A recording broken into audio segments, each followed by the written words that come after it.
O seas of Caladan, O people of Duke Leto, citadel of Leto fallen, fallen, forever. From Songs of Muad'Dib by the Princess Irulan.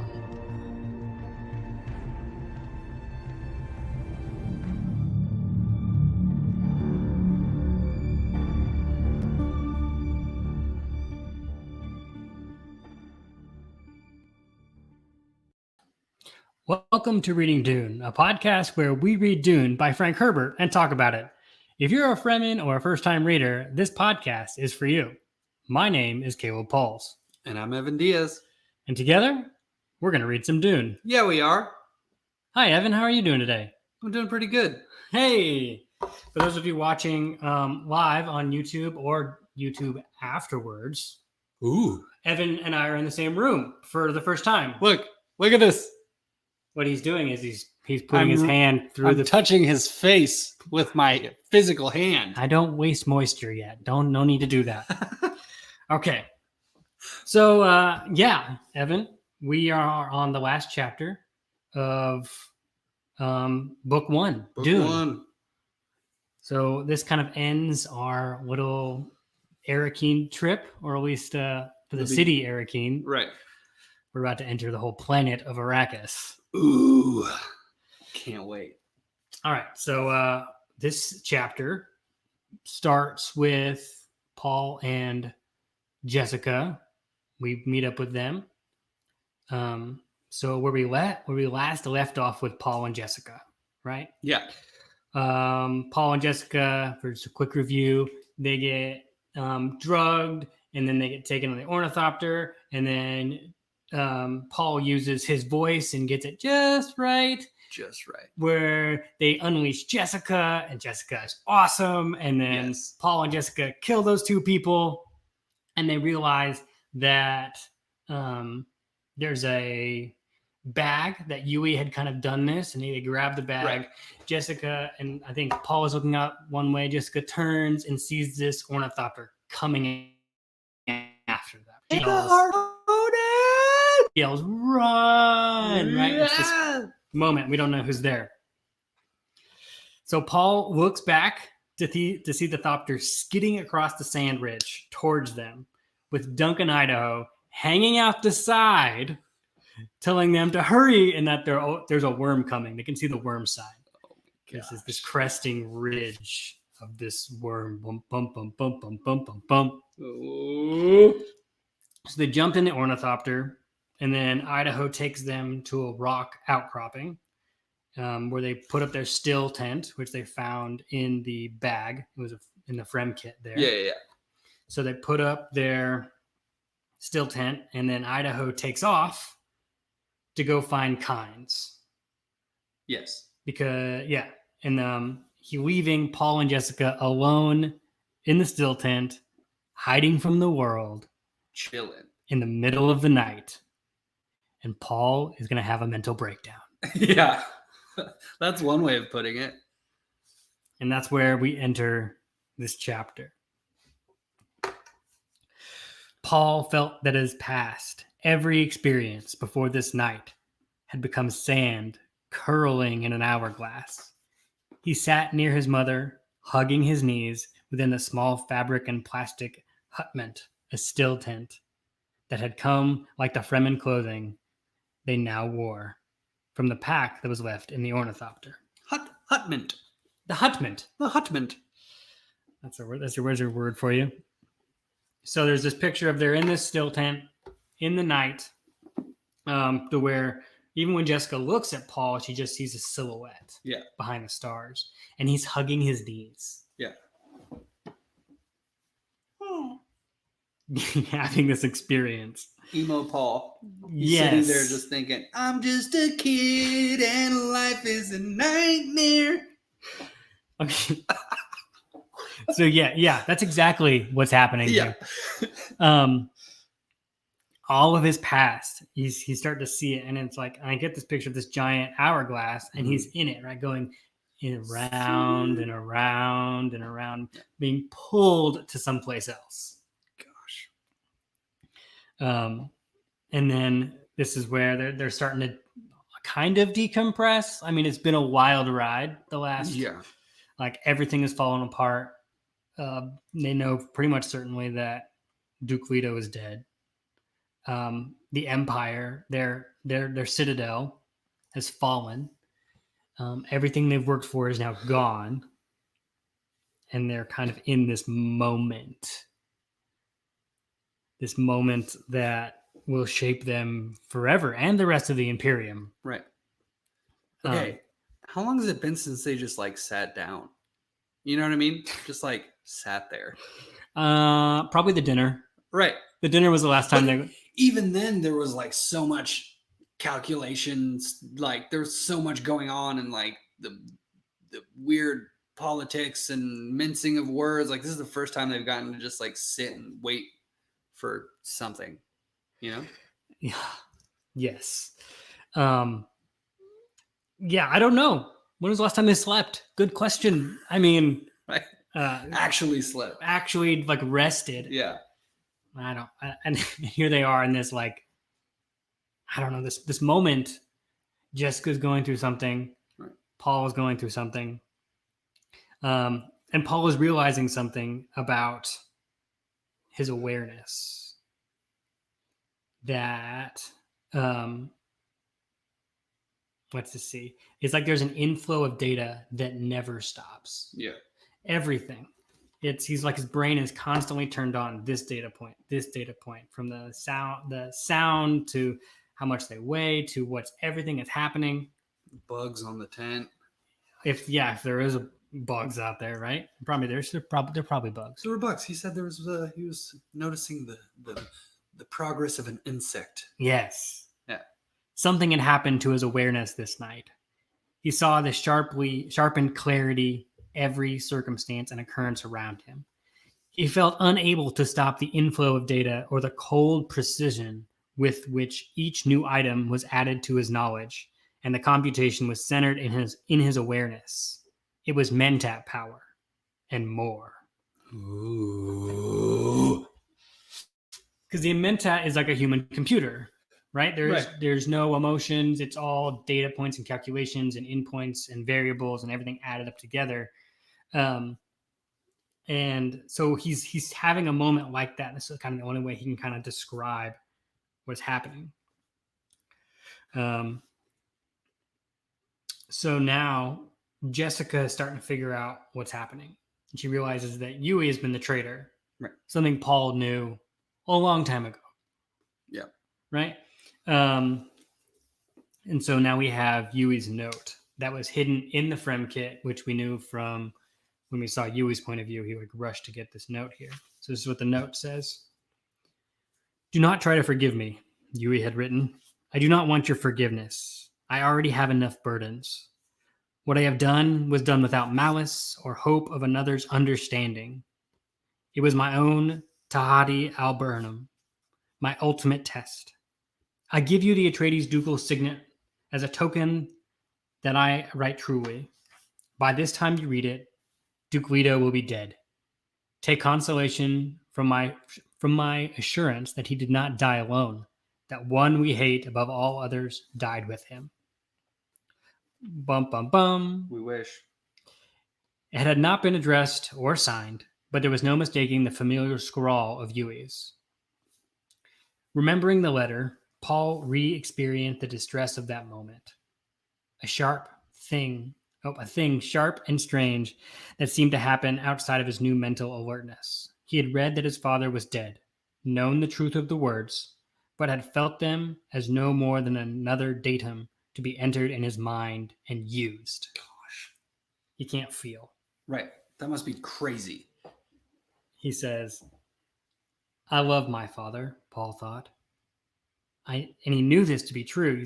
He thinks I should mourn him. I should feel something, but there's nothing else except here's an important fact. Here's an important fact. And so he's trying to like process, I guess, what's happening to him in this moment and everything that's happened around him. And I love that right away Halleck's words pop into his brain. Mm-hmm. Halleck wisdom. He said, so Halleck's words that popped into Paul's brain is, Mood's a thing for cattle and for making love. You fight when the necessity arises, no matter your mood. I was like, okay. Even then, it's like still just training, still just data. Everything that's been put into him is now resurfacing at the right moment for the right thing. It's not feeling, it's just data at this point. But that worked for Paul. Perhaps this is it, he thinks. I'll mourn my father later when there's time. But he felt no let up in the cold precision of his being. He sensed that his new awareness was only a beginning, that it was growing. He sensed the terrible purpose he first experiences in his ordeal with Reverend Mother Gaius Helen Mahamon. His right hand, the hand of remembered pain, tingled and throbbed. Is this what it is to be their Quisrach Haderach? He wondered. All right, so there's something else happening to Paul. Yeah. I can only talk about this in a way of like, it's like a bad trip. Right. He's going on a mental breakdown that feels like a bad trip. But it's this whole thing where one of my favorite Lost quotes is John Locke at some point says, Jack is like, I think I'm going crazy. And John Locke says, no, crazy people don't know they're going crazy. They think they're getting saner. But actually, Paul is getting saner. Like, he's getting even more awareness of like reality and existence and time, and like his awareness is actually growing bigger and bigger. And that probably would feel like straight up a mental breakdown. Yeah, something is breaking through. Yeah. Like, there's this thing, he remembers that moment where he put his hand in the box, right? He feels that pain. And he still feels like a tingle. That tingle, and then like what that not only represents, but like there's that terrible purpose he felt, that something inside of him awakening, coming through. And it's almost like this terrible purpose is trying to break through into his consciousnness. Right. And it's in this moment because of the stress and because of something else we'll learn out in the chapter. Oh, yeah. What's causing this to happen. But it's a culmination of events leading to here, this moment, this crossover into something we know not what it is. So again, they're sitting in the tent and they're trying to, a lot of this is happening in people's heads, in either Jessica's head or Paul's head, but they're both kind of awkwardly quiet. Right. Jessica starts to wonder about Idaho. Like, what happens if Idaho doesn't get through the Kynes? What happens if he doesn't come back? And Paul eventually says, we will depend on ourselves. Our immediate concern is the family atomics. And he says it with like a coldness and a precision that he's already thought through everything. This is the determined line. Yeah. And Jessica's still trying to figure it out. And she's like, okay, yeah. She's breaking it down. Like, kind of in the dinner, that's kind of the only time we saw, also in the weirding room, but like Jessica and Paul have like this like mental showdown where they try to figure out the end points first. Yeah. It's kind of like that again, but all of a sudden Paul is taking the lead real quick, and that's freaking Jessica out. Right. Even Paul was thinking to himself, like, what's taking her so long? She's so slow. He literally says she's so slow at some point. Like, I think it was about the part about Yui, where they're like, he's like, you haven't figured this out yet? It's been Yui all along. This is why he did it. Right. But also there's like, you said before, like Paul had known for a while, when like a couple of chapters ago, when he had the thought, I don't know if he knew for sure Yui was the traitor, because somebody like shut it down really quick. Right. And so he was like, oh, okay, well, maybe it's not. Yeah, adults know more than me. That he's in this headspace, he's like, of course he was the traitor. I've known this whole time. I just like was taking bad data in, and he's like doing all these hindsight 2020 calculations, you know? Yes. And I think that's a good point to bring up. It's like, and even in this chapter, Jessica's going to say, like, there's no more child in him. Yeah. He is only man. Because before he was a child, like, oh, my mom knows best. Of course it's not. Right. But now he's like lapping her in the thought process. Because she was like, okay, cool. You want the family atomics? That makes sense. You blackmail with the family atomics to blow up the whole planet and the spice. But then what's your next move after that? You blow up the planet, kill all the spice, and then what? You run away? What do you do next? How do you do this? And then Paul gets another piece of wisdom from one of his trainers, teachers, friends, Howitt. And he remembers this, that Howitt said, here it is. His mother's word had provoked another train of thought in Paul. A duke's concern for his people they'd lost this night. All the people we brought with us are probably dead. People are the true strength of a great house. I think that's his dad. Yeah. First and foremost, take care of your people. Yeah. Paul thought, and then he remembered Howitt's words. Parting with people is a sadness. A place is only a place. Right. Which that is some good juice, listeners and watchers or whoever you are. That is super real. I don't know. We could do a whole podcast on that one. We could dive deep into how it's about people, not about a place. Right. Which is great because Paul and Jessica are about to go to a whole new place. Yeah. Align themselves with another people, but at least they have each other, which I think is cool. So yeah, we've got Gurney's wisdom, his dad's wisdom, Howard's wisdom, all popping in at different moments.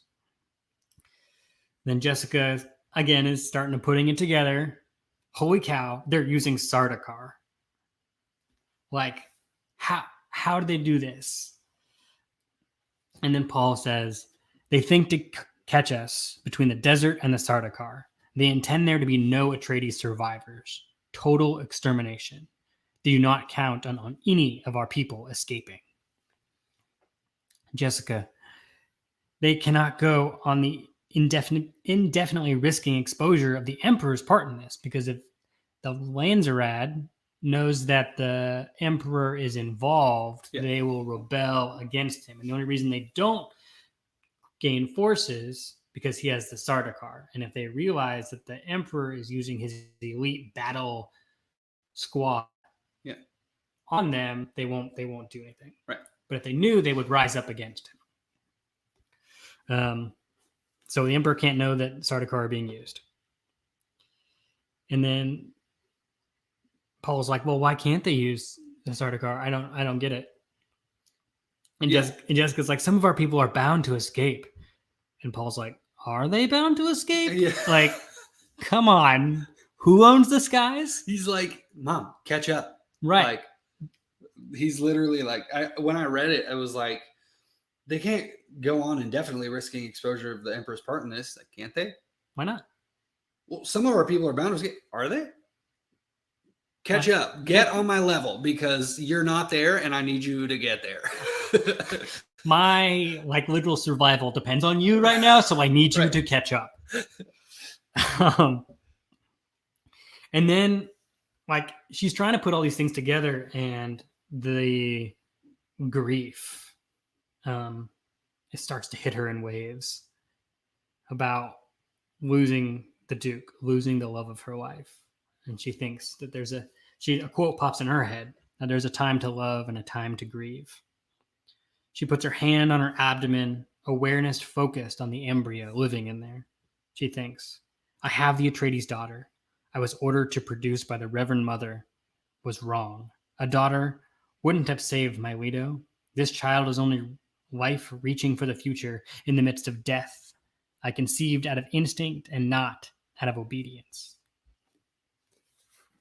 So I think Rebecca, nope, that's not her name. Jessica. Why did I say Rebecca? It's so weird. Who's Rebecca? Who's Rebecca? Jessica was given, right, to Leto with the sole purpose of creating an offspring. Right. a daughter. Right. Because Bene Gesserit only are supposed to create other women, which they can use. But she had a son, right? She had rebelled. And now she's remarking, like, I finally did what you wanted. I made a daughter, but I didn't do it because of you. I did it for Leto, right? She can feel life dying and so she conceives so life can continue. I almost want to say that this baby was made on Arrakeen. Oh. So like she came here, could feel it, see the Duke start to like lose it, and was like, the ship is going down. Life needs to continue. Dang, where did they find time to bump uglies on that crazy first?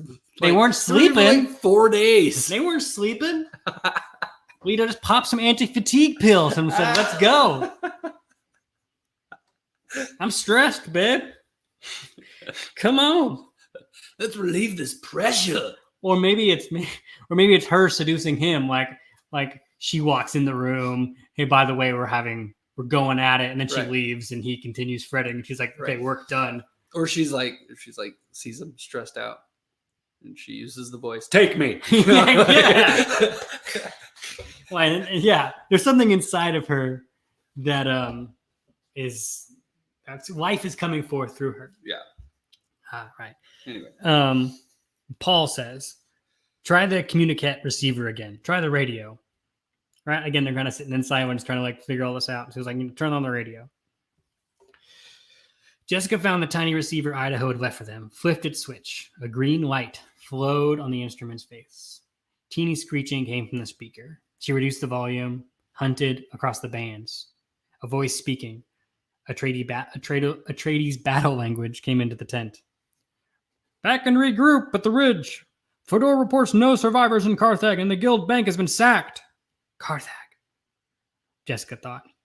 That was a Harkonnen hotbed. There's Sardaukar, the voice said.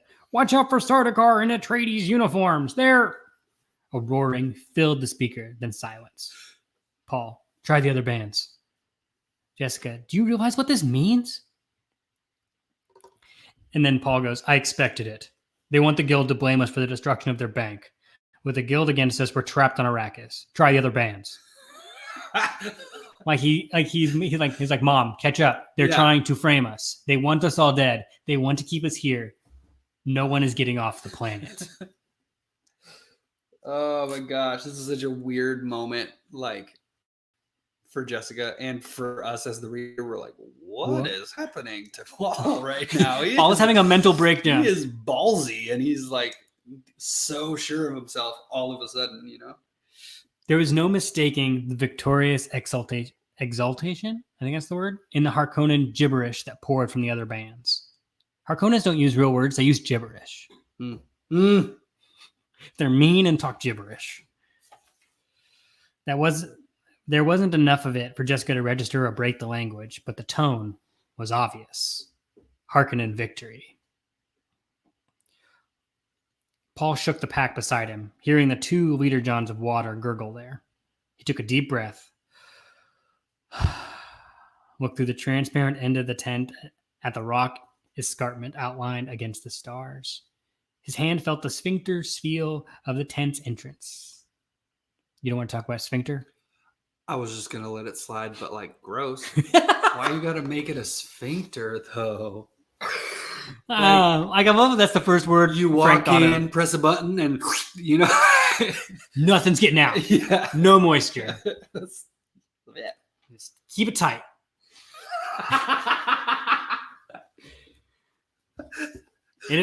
It'll be dawn soon, he said. We can't wait through the desert night. In the desert, you must travel by night, rest in the shade through the day. Mm-hmm. Where is he getting this information? Was like he's pulling this information from some film book he maybe saw. Right. It's like Limitless. Okay. You know what I'm talking about? The movie with the pill that like makes your brain super awesome. With Bradley Cooper. Yeah. Paul is basically like starting on the Limitless pill trip right now. Is what it feels like. Yes. And he's like, I read a book one time in the 3rd grade that said that in the desert you need to blah blah blah. You know, like he's recalling just every bit of information that's ever passed, even like in the corner of his eye. That's a great way to put it. Yeah. That's exactly what's happening. Jessica's still putting it together. She remembers, without a still suit, a man sitting in the shade in the desert needs 5 liters of water to maintain body weight. She feels the soft, slick skin of the still suit against her body, thinking how their lives depended on these garments. If we leave here, Idaho can't find us, she says. And Paul's like, if he doesn't get back by dawn, we leave. Because if he's not back, he's caught. And if he's caught, he will be tortured and he will talk. Right. And it's not his fault that he's going to talk because everyone breaks under this much pain. Right. We have to move. And I think she's like, where do we move to? Like, what's our next move? We go in the desert and get eaten by sandworms? Like, who do we go to? She hasn't figured out what Paul's already thinking. Right. Paul then goes directly to the pack because he's going to need the pack if he's going to leave, right? He pulls out the tiny micro manual with a glow tab and a magnifier.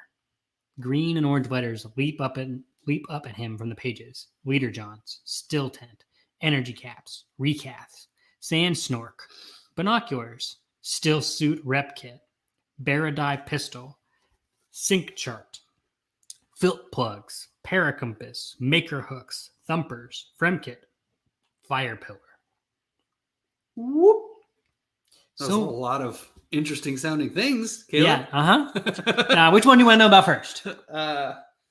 Fire pillar stuck out to me. Also, sand snork. Yes.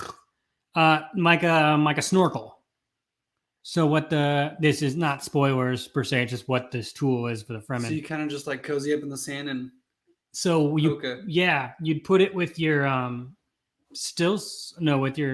you can definitely correct me if I'm wrong, audience, or send us a nasty email at Please reading correct Caleb. Okay, we're watching the comments right here. Please tell us when we're wrong. readingdune@gmail.com. If you want to just angry message us, it's okay.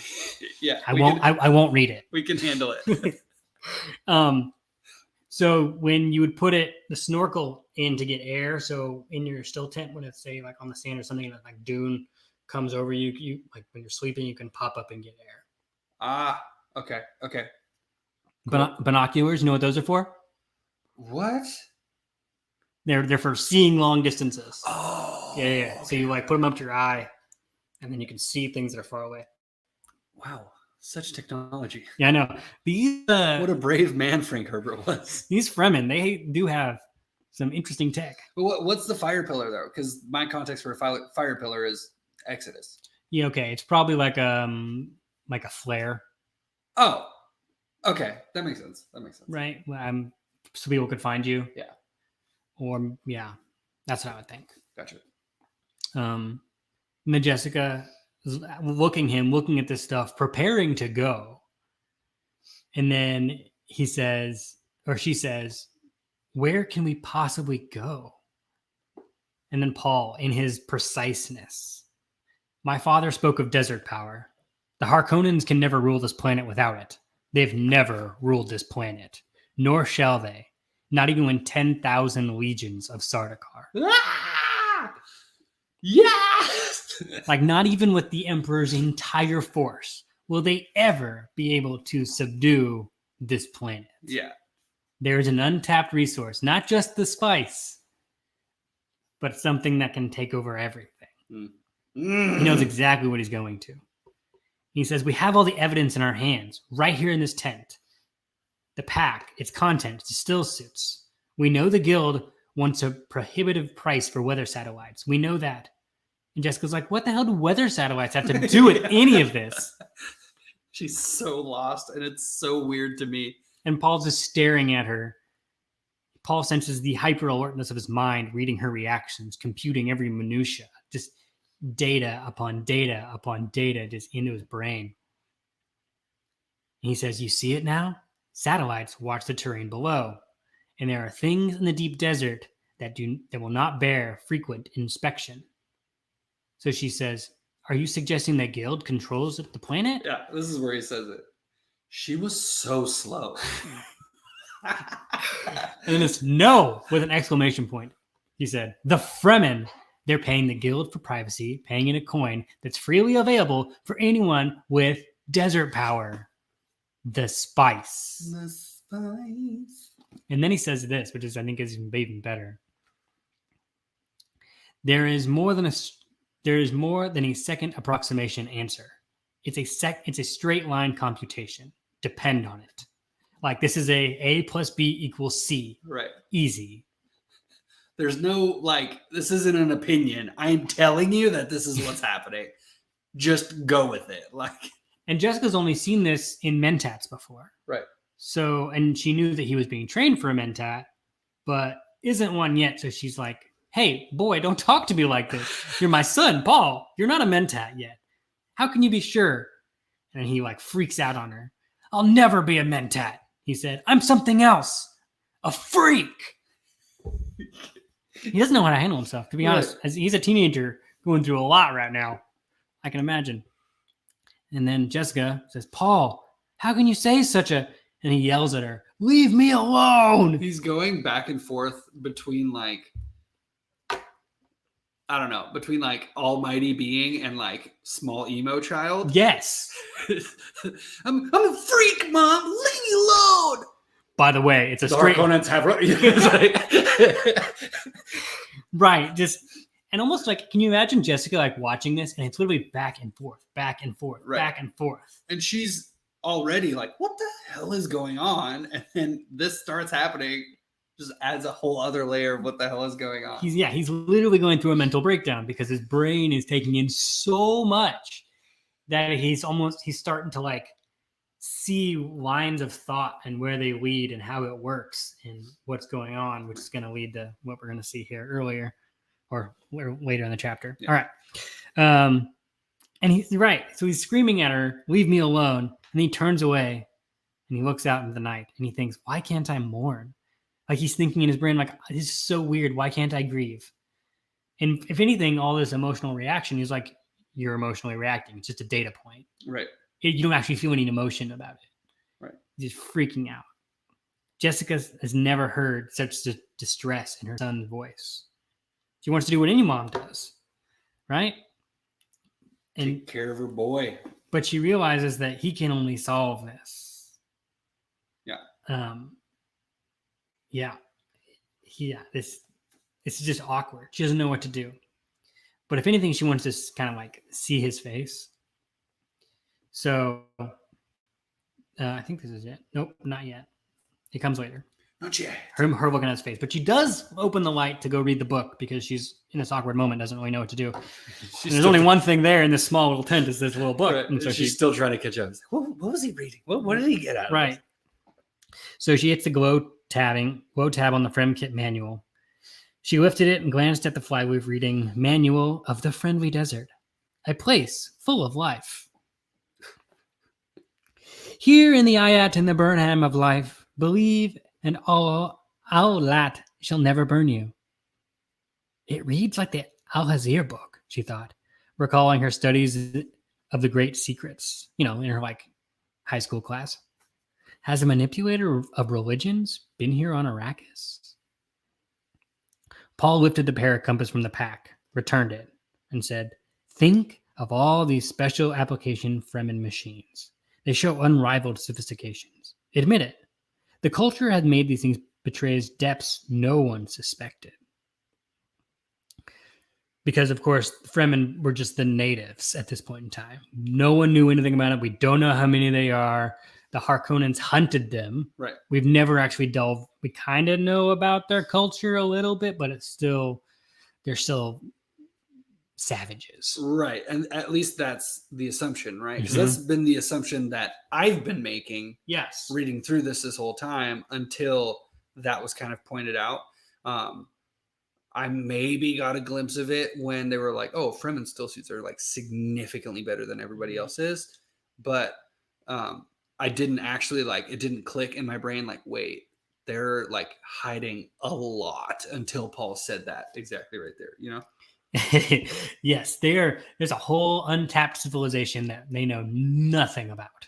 That doesn't fit into their fraffaluches of how they have organized like the Imperia. Right. They sit outside of it, and Paul's about to see that and use it. Right.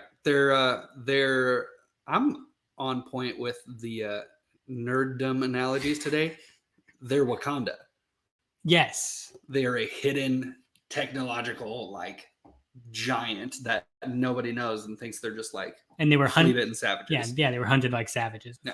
For sport, probably. Hesitating, Jessica still worried by the harshness in his voice. Jessica returned to the book because she didn't know what else to do. She studied an illustrated constellation from the Arrakeen sky, Muad'Dib, the mouse, and noted that the tail pointed north. Ooh! So it's our first seeing the word Muad'Dib without it being a quote in the beginning, Right. which is where that comes from. Dum dum dum dum. So far it's a constellation of a mouse. Right. Which when I read that, I was like, the mouse? Really? Like, Yeah, That's it. That's what that big word has meant this whole time. The mouse. the mouse, and the tail pointed north. And for like where we know the geography of of Arrakis, like they're on the northern hemisphere, so we know. So Yeah. everything goes up to the North Pole. Paul stared out of the tense darkness at the dimly discerned movements of his mother revealed by the manual's glow tab. And he thinks, now is the time to carry out my father's wish, he thought. I must give her his message while she still has time for grief. Grief would inconvenience us later. He found himself shocked by the precise logic. And then his tone changes because he's here for a purpose. Mother, he said. Yes, right? She looks up. She heard the change in his voice, felt coldness in her entrails at the sound. Never had she heard such harsh control. My father is dead, he said. She searched within herself for the coupling of this fact, the Bene Gesserit way of assessing data, and it came to her, the sensation of terrifying loss. Jessica nodded, unable to speak. My father charged me once, Paul said, to give you a message if anything happened to him. He feared you might believe he distrusted you. She thinks that's that useless suspicion. We dealt with that already. Right. Paul says, he wanted you to know he never suspected you, and explained the deception, adding, he wanted to know he always trusted you completely. He always loved you and cherished you. He said he would sooner mistrusted himself, and he has but one regret, that he never made you his duchess.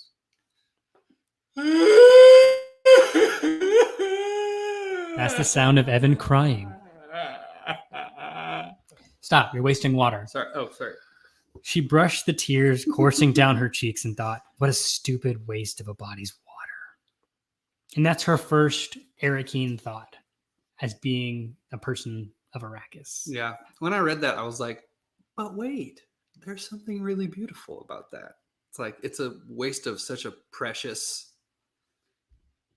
thing that like, yeah, it's almost holy, valuable, holy sacrifice of water for the person you've lost. Like, that's beautiful and poetic and deep. I'm a poet. Yeah, you got it right on. Yeah, that's that grief point right there. Sobs shook her. Paul heard his mother's grief and felt the emptiness within himself. I have no grief, he thought. Why? He felt the inability to grieve as a terrible flaw. Paul's mind had gone at chilling precision. And this is where we start to get the trip in his head. Yeah. Paul is now on another level of tripping. It's like the waves. Yes. Of like acid. Uh-huh. The waves are getting like the peaks are getting higher and the lows are getting lower. Yes. Yeah. That's exactly I would say that's happening here. Of like his awareness and time and how it all moves. And all right. I'm gonna read this because I don't know how else to talk about it. Fair. And we call this podcast Reading Dune. So we gotta read Dune. Yeah, this is trippy. I still am tripping over it. All right. Paul's mind got on in its chilling precision. He saw the avenues ahead of him on this hostile planet. Without even the safety valve of dreaming, he focused his prescient awareness, seeing it as a computation of the most probable futures, but within something more, an edge of mystery, as though his mind dipped into some timeless stratum, and sampled the winds of the future. Okay. Yeah, please, Evan, comment anytime you want to comment. That was just a lot right off the bat. Right. Oh, wait. I want to make, I think, Holding.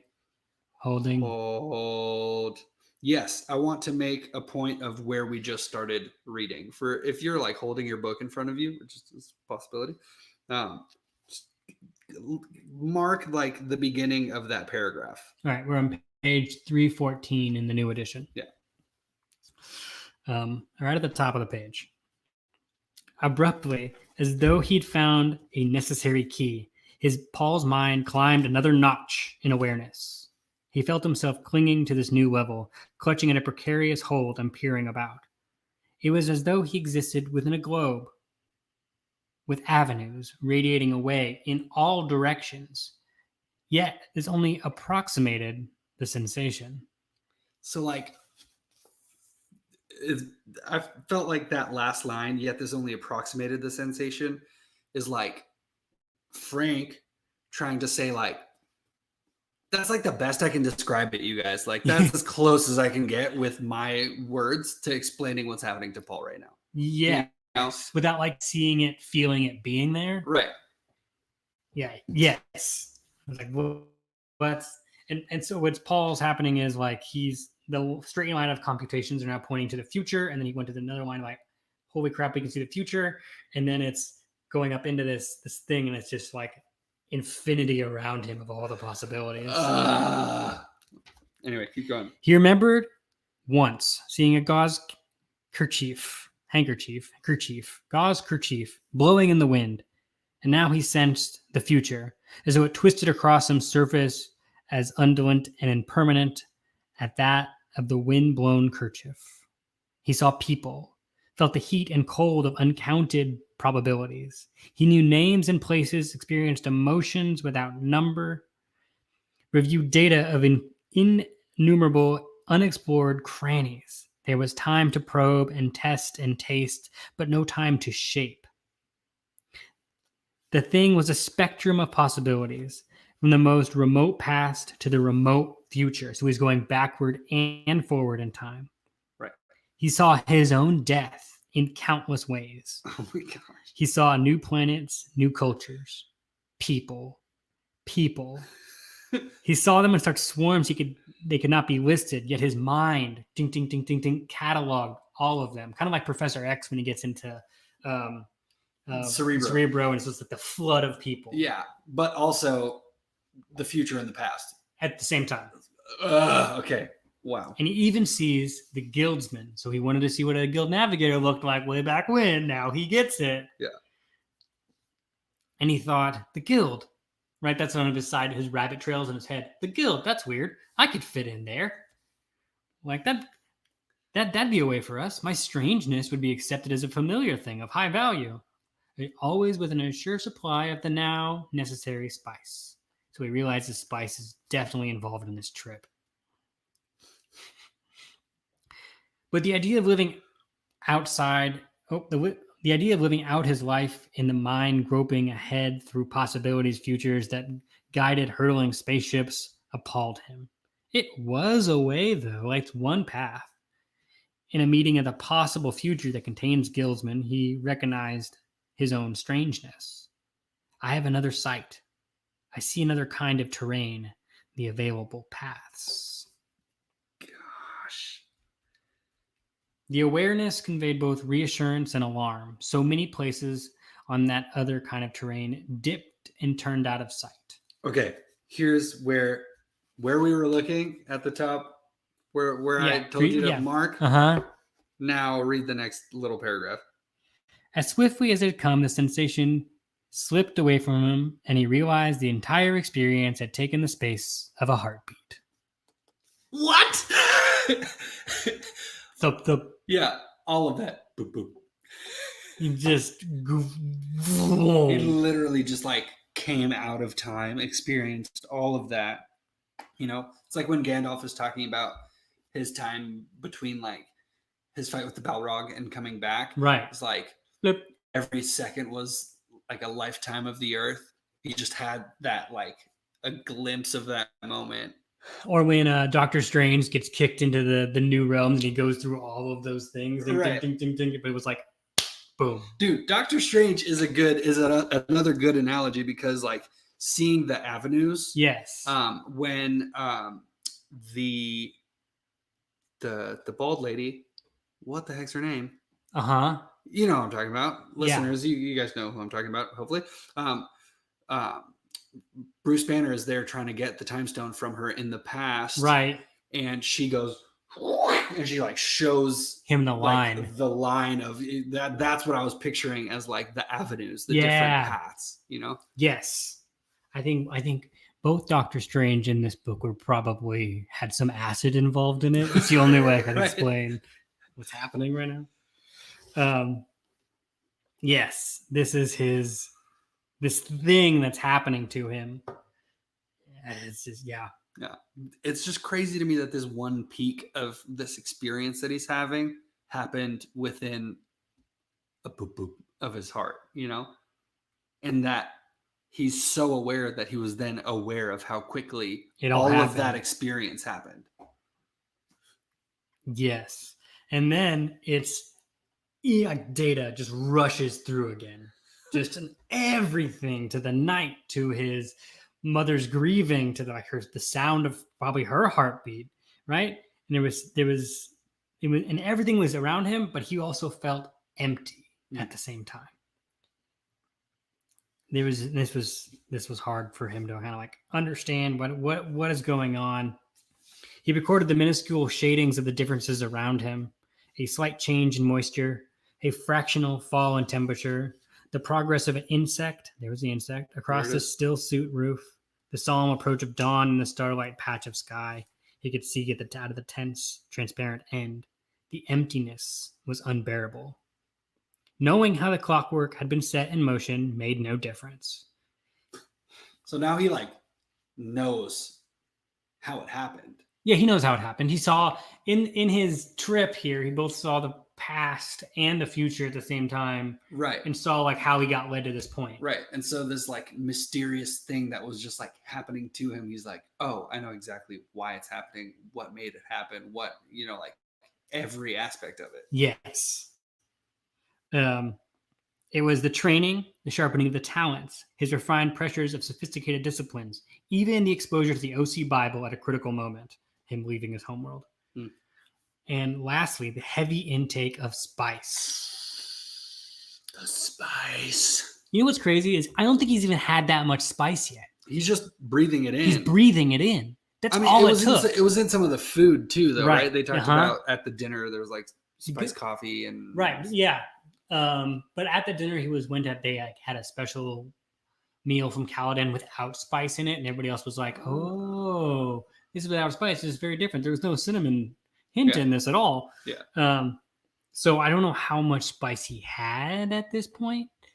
Oh my gosh, it's like all of the training and everything that was like dug into him and like planted in him, the way he thinks, and then all of a sudden, as soon as he's like exposed to just the right amount of spice, not a lot of it, Nope. just the right amount of spice, it triggers like this whole other I think it's also a lot of consciousness or whatever is happening. I think he misses something right here because he's in the moment. Okay. And I think what he misses is the stress involved to put him to this point. Right. He just lost his dad. They got everything they were going to build up. He kind of could see it coming, but like it's all culminating in one big moment. And you're right. This is the first time they've stopped. Right. At all in like a very long time. Right. And so it's like everything's now catching up with him, and the stress of the moment, plus with the intake of the spice and all this thing is like had the whatever it is happening to him broke through in this moment. And this is where he says, "I'm a monster. I'm a freak." And he goes, "No, no, no." And he's pounding the tent floor with his fists. Boom. Just throwing a tantrum. For Jessica, she's like, dude, like what? Why, Paul? What are you doing? Moments ago, he was like consoling her about the death of her like lover, and now he's like having a tantrum. Like this whole thing for Jessica, she's freaking out. Yeah. But all Paul can see is, wow, that was interesting. Why'd I do that? It still feels nothing. Paul, Jessica says. His mother was beside him, holding his hand, her face a gray blob, peering at him. Paul, what's wrong? You, he said. Emo. It's back to emo, Paul. Yeah. I'm here, Paul, she said. It's all right. What have you done to me? He demanded. In a burst of clarity, she sensed some of the roots in the questions and said, I gave birth to you. Boom. Jessica! That is mom moment. Like, gosh, any freak out moment, it's like I'm the person who knows you best. I gave birth to you. I want nothing but the best for you. Man. It was from instinct as much as her own subtle knowledge, the precise, correct answer to calm him. He felt her hands holding him, focus on the dim outline of her face. Certain gene traces in her facial structure were noted in a new way by his onflowing mind, the clues added to other data, and a final summation, the answer put forward. Let go of me, he said. She heard the iron in his voice, obeyed. Do you want to tell me what's wrong, Paul? Paul says. Did you know what you were doing when you trained me? And Jessica thinks there's no more childhood in his voice. Yeah. She said, I hope the thing any parent hopes, that you'd be superior, different. Different? She heard the bitterness in his tone. She said, Paul, you didn't want a son. You wanted a Quizrat Haderach. You wanted a male B'nai Gesserit. She recoiled from his bitterness. Then Paul says, did you ever consult my father in this? And then she spoke gently, out of the freshness of her grief. Wherever you are, Paul, the heredity is as much your father as me. But not the training, he said, not the things that awakened, the sleeper. Sleeper? The sleeper. It's here. He put his hand on his head and then to his breast. In me. It goes on and on and on. He's trying to explain what he's seeing. Like that's something that's been there the whole time, that's been awakened in him in this moment, and it just goes on and on and on and on, and I can't stop it, Mom. I can't stop it. Gosh. Paul. She heard the hysteria edging his voice. Listen to me, he said. You wanted the Reverend Mother to hear my dreams. You listen in her place now. I had a waking dream. Do you know why? Just calm yourself, she said. It's the spice, he said. It's in everything here. The air, the soil, the food, the geriatric spice. It's the truth-sayer's drug. It's a poison. That's where Jessica stiffens up straight. Yeah.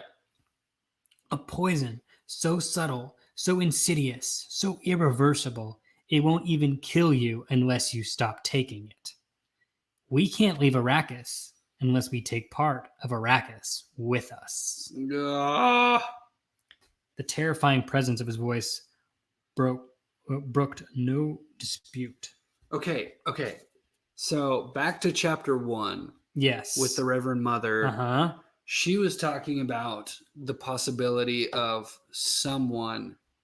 Was it Spice that she was talking like coming off of it and like they would be able to see more than anyone else, like in the past and the future, or whatever. Yeah, you're looking for the Quizrat Haderach, right? The person who can look both down female lines and male lines. Right. And it was Spice that they were talking about, right? Like that's technically the truth-sayer drug, right? That's the thing that the Reverend Mothers use to get the power to see whether people are like, it just heightens everything for them. Right. But then if you come off of it, usually people die. Yeah, there's no way to survive without it. Like once you've like started on it, you need it forever. Gotcha. I didn't know if that was like I was confused if that was Spice or the truth-sayer. Yeah, no one's come off it and lived. Gotcha. And so he's now like, remember how they're not getting off the planet. at all. The guild won't let them. And if they leave, Arrakis has trapped them. Right. Dune has trapped them here. You and the spice, Paul said. The spice changes anyone who gets this much of it. But thanks to you, I can bring the change to consciousness. I don't get to leave it in the unconscious where it disturbs and can be blanked out. I can see it. Paul, I can see it. See it. He repeated. She heard the madness in his voice and didn't know what to do. But he spoke again and heard the iron control. We're trapped here. She agrees. She starts to see it. Yep. We're trapped here. We're going to spend the rest of our lives running from the Harkonnens. And here it is. She starting to get it. And Paul is trying to explain what's happening to him. He's like, I have this waking dream, right? And in this heartbeat, in this thing is happening to me. But he says, I've had a waking dream that you'll bear a daughter, my sister, here on Arrakis. Wait. Okay, what do I skip something here? Yeah, he says, I must tell you about my waking dream. He's like, I need to actually tell you what's happening. Right. And then he says, matter of factly, I don't think that's how you say it. To be sure you accept what I say, I'll tell you first, I know you'll bear a daughter, my sister, here on Arrakis. Mm-hmm. Like he just says it. Just off the bat, so you know that I mean what I'm saying. You're about to have a daughter. I know it. You know it, and that's happening. So let's just get that out of the way. Yes. And then every piece, all these pieces of massive information that he gives, he's like, yeah, this is this, that's that thing over there is this over, and he's kind of matter of fact about all of these gigantic revelations that are about to happen. Like he's witnessed the map of time. Right. And now he's going to say, okay, Mom, I've seen it. Yeah. This is what's going to happen here, here, here, here, here, here. And by the way, this is how we move. Right. This is what we do. And this freaks Jessica out, right? She's like, oh my cow. Only her Bene Gesserit training got her to sense that there was an embryo in her at all. How does he know? And it says it was she had a faint feeling that it was there and it was female. That's it. That's all she got. And he knows everything. And this is where she whispers. She goes back to her training automatically. Only here to serve. We exist only to serve. And then Paul, on to the next point. We'll find a home among the Fremen, where your missionary protectiva has bought us a bolt hole. And this is where Jessica remembers what she's been told. They prepared a way for us. But how does he know about the missionary protectiva? How does... Paul didn't know about it at all? He didn't know what that was? No, it's a Bene Gesserit secret. It's a secret. Dude! that they've seeded religions across the whole unknown universe to help them in any need of trouble and all this stuff. So he knows all of the legends and how he's going to use them already. Gosh.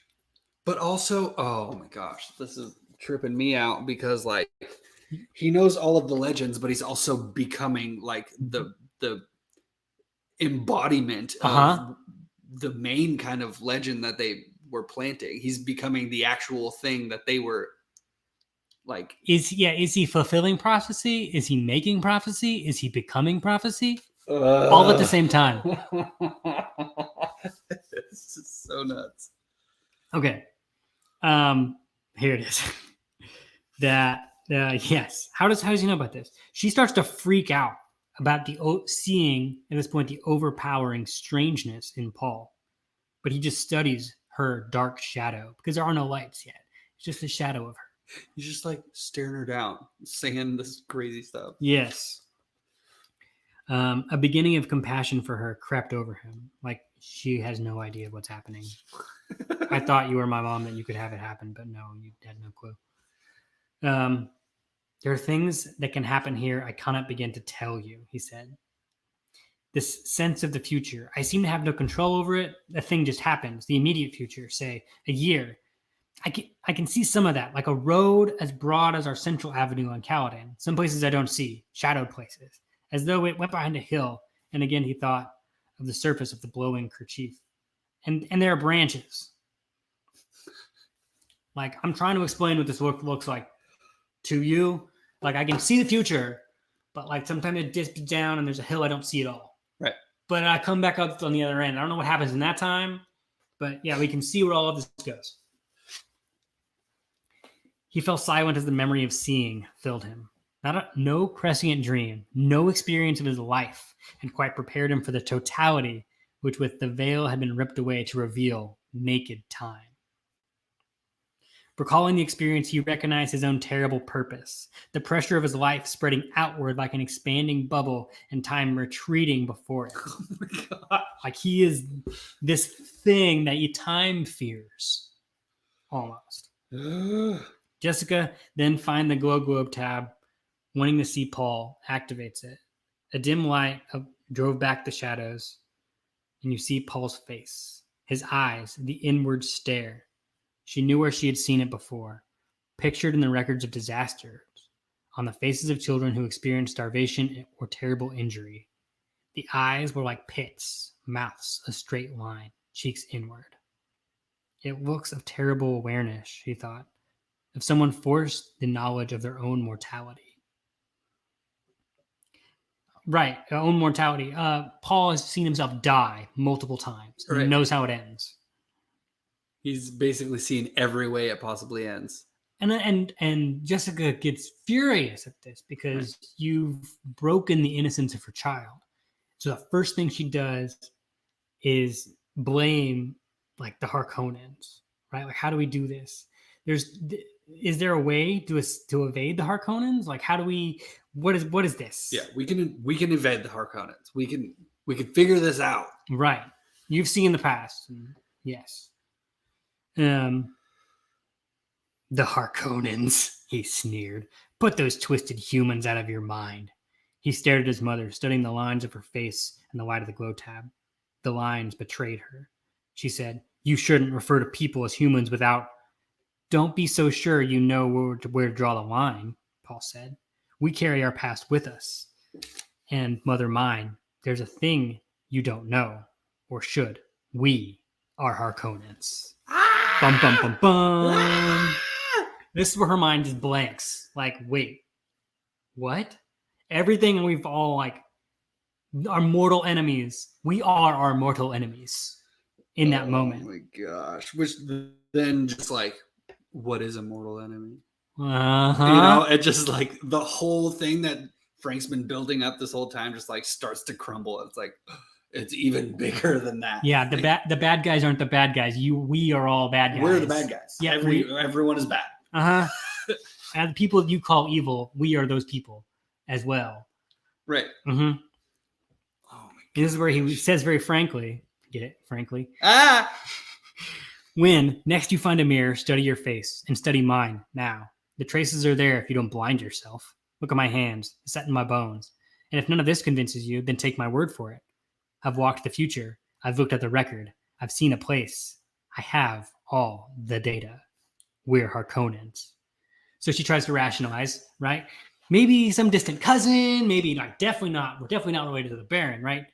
And he says, "You're the Baron's own daughter." Bum, bum, bum. You couldn't get any closer to being direct evil. He watched the way she pressed her hands to her mouth. And then he continues. The Baron sampled many pleasures in his youth and once permitted himself to be seduced, but it was for the genetic purposes of the Bene Gesserit by one of you. Ooh. The way he said "you" struck her like a slap. One of you. You people. Disgusting witches. You planned this whole thing to do this. And once, the Baron let himself be seduced but for only this one purpose. Right. But the word "you" set in her mind to working, and she could not deny his word. So many blank ends of meaning in her past reached out now and linked. The daughters the Bene Gesserit wanted. It wasn't to end the old Atreides Harkonnen feud, but to fix some genetic factor in their lines. What? She was being used. Everything is being used. Plans upon plans upon plans upon plans. I honestly didn't even pick that up before now, like as you're reading through it. That's insane. People can't hear you, Evan, when you put the mic in your, or with the book in your I said, that's insane. That's insane. Yeah. And so this is where Paul like sees the question she's asking. Right? And Paul says, they thought they were reaching for me, but I'm not what they expected. And I've arrived before my time, and they don't know it. They, the B'nai Gesserit? They, the B'nai Gesserit, don't know that Paul has arrived in this moment to see time like this. Right. They were hoping for somebody like this. Yeah. But the Reverend Mother still was like, maybe. But probably not. He'll probably die. Right. Everybody else is going to die on that planet. He won't make it. But, there is the missionary protectiva if you really need it. So, there's that. And this is where Jessica finally, puts together as much as she can. Great mother, he's the Quisar Tatarak. She felt naked and exposed before him, realizing then that he saw her with eyes from which little could be hidden. And that, she knew, was the basis of her fear. Like, he sees me. You're thinking I'm the Quisar Tatarak. Immediately after she thinks that. Put that out of your mind. I'm something unexpected. And this is where her allegiances switch, right? She falls back into her old modes of thinking about being B'nai Gesserit and serving them. And she thinks, I must get the word out to one of the schools. The mating index must show what happened. Where did we go wrong? What happened? Jessica, dun, dun, dun, you were the one who made the mistake and went wrong, and here we are. Yeah. They won't learn about me until it's too late, Paul said. She sought to divert him and lowered her hands like, okay, Paul, you're acting a little crazy. Let's talk about something else. Yeah. We'll find a place among the Fremen, Paul says. The Fremen have a saying they credit to Shai Halud, Old Father Eternity, he said. They say, be prepared to appreciate what you meet. And he thought, yes, mother mine, among the Fremen, you'll acquire the blue eyes and the callus beside your lovely nose from the filter tube to your stillsuit, and you'll bear my sister, Saint Alia of the Knife. That seemed important. Yeah. When I read it. It is important. I don't know. I have no idea why it's important. But She's going to be a saint. Important. He's going to be a saint, yeah. We've had one quote by Saint Alia of the Knife, I think, so far in the book. Oh, really? Yeah. What? Evan thumbs through his book to see if maybe... Oh, no. My computer died. It's okay. Okay. And Jessica is like, wait, if you're not the Quisar Tatarak, what? And he says, you couldn't possibly know. You won't believe it until you see it. And this is where he thinks, dude, I'm a seed. Like, I am the beginning of something that will only continue to grow uncontrollably. And he starts to realize how fertile the ground is that he was planted in Dune, on Arrakis, with a people who have been hunted and subjected, who have an intense religious fervor with a geriatric spice that is everywhere, that allows him to do certain things, that allows things to happen. And so he's seeing these conclusions come to a point, and it comes to 2 points. There's 2 main branches along the way.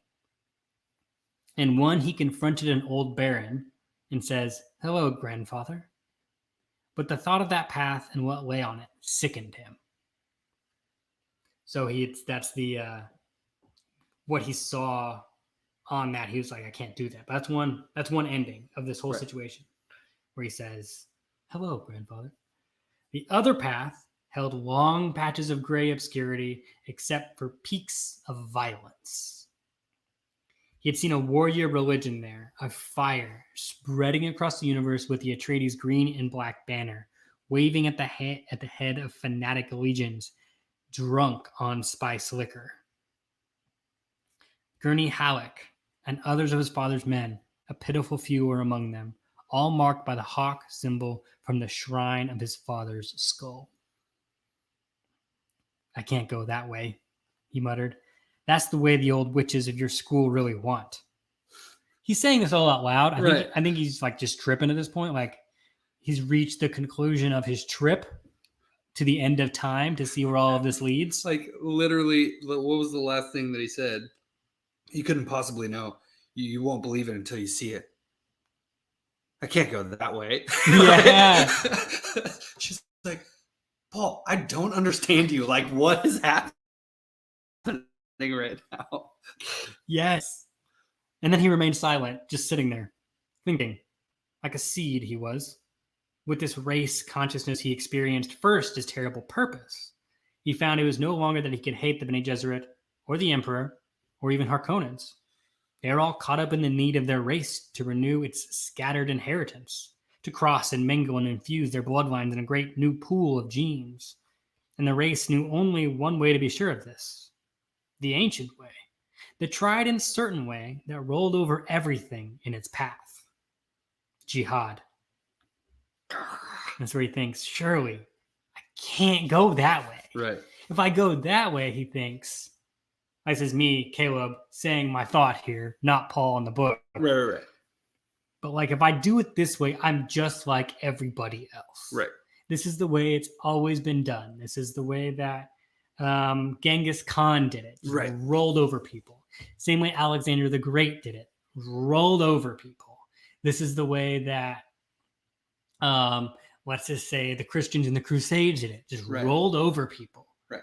This is the way it's always been done. Tried and true. This is the way to spread your seed over as everywhere as possible. Right. He's seeing behind the curtain of I bumped the mic. Seeing behind the curtain of empire and greed and all of that stuff. And he's like, wait a second. There's a whole other completely separate situation to this like whole system that people are so entrenched in. And I can't do it the way that I can't go the way of empire. I have to go this other way. But he only has two paths. Right. Like he goes to the nexus of time. Right. And he sees that it's there. That's it. Don't worry, people. We're almost done here. That scared me. I know, me too. Sorry, the door opened. People podcast. They're listening. We were so in the tent with Paul and Jessica. Someone opened the door. We were like, the sphincter. No, our moisture. Our moisture. But he can't go this way because this blackens his father's legacy, right? What is the Duke Leto known for? Peace, prosperity, joy, abundance. We're living in all of this, and if he goes this way, it's going to blacken his father's name, right? The Atreides name. The Atreides that stood for peace and prosperity will now stand for death and tyrants, right? But it's also like just not the way Leto did things. Exactly. Leto was righteous and he cared about people, and he didn't super duper care about the system and the politics and the garbage that the Imperium is used to. So he's like, there has to be another way for the human race to survive besides doing this. Because the whole thing is to keep the human race alive, right? By spreading your genes as far as they can go in an evolutionary sense. And Paul was like, wait, there's got to be a different way. Yeah. How do we get to this way? And Jessica wants to change the conversation again because she's freaked out because he said like 2 sentences in 2 unrelated fields. Jessica clears her throat, worried by his silence. Then the Fremen will give us sanctuary? He looked up, stared across the green lighted tent at the inbred patrician lines of her face. Yes, he said. That's one of the ways. He nodded. Yes, they'll call me Muad'Dib, the one who points the way. Yes, that's what they'll call me. And he closed his eyes, thinking, now, my father, I can warn you. And he felt the tears coursing down his cheeks. And that ends book 1 of Dune. And yeah, that's the end of our chapter here today. It's a big one. It's a long one. I don't know if I got all of it. It's like that was just a lot to take in. You know, like Yeah. it's literally to the point that Frank, as the narrator, couldn't even explain what was happening sufficiently. You know, Exactly. He was like, "This is a trip that we're all going on right now, right? and there's no way even the people who experience it can describe it." Right. Seeing time like that. Now I'm like really excited to see what Paul comes up with. What's the alternative? What is the alternative? What's the other option? Because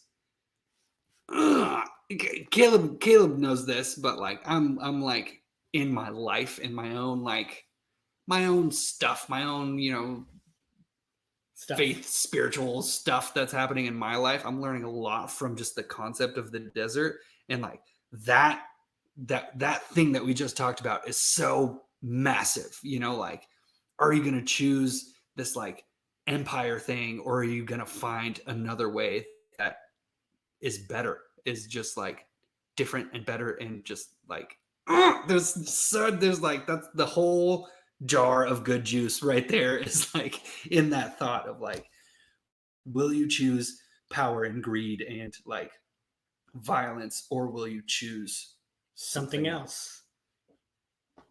And now we're about to we're going to go to the Fremen eventually. We're going to get there, and you're going to see what the people of the desert look like, how they live, and what are their code of ethics. Yeah. We've seen city life, Froth for Luch's empire life of the Imperium. Now we're about to see the people on the outside, the native, the savages. Those who dwell in the desert. People who live in the desert. Gosh. Yes. So, again, thank you very much for listening. Share with a friend. Don't share this episode, though. Maybe share this episode. Maybe. Maybe this was our best one yet. Maybe not. I liked it. We tried a new system. We were face-to-face here. And if you like it, then tell us at Twitter at Reading Dune, or hit us on the emails if that's still your thing, readingdune@gmail.com. We'd love to hear from you. Yeah. Thank you so much for reading Dune with us. I have Evan completely hooked on this book. I'm lost, dude. This has got a hold of me. It's insane. And yeah, we'll see you in the next chapter. Stay spicy. Stay spicy.